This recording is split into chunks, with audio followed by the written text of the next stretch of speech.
Want to join millions of users on one of the world's fastest messaging platforms?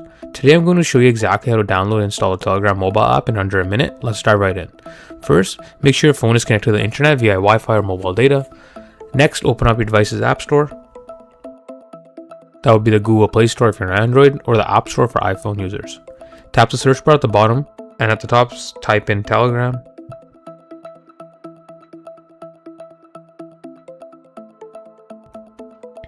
Look for the official Telegram app with the blue paper airplane logo and tap install or get. The download will start automatically, or you may require Face ID. It's a relatively small app, so it should only take a few seconds depending on your connection.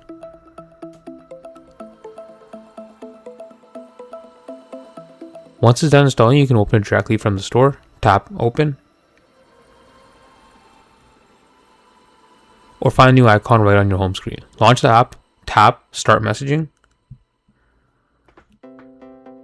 and enter your phone number to quickly sign up or log in. It's that easy. If this quick guide helped you out, please drop a like on the video and subscribe to the channel for more straight to the point tech tutorials.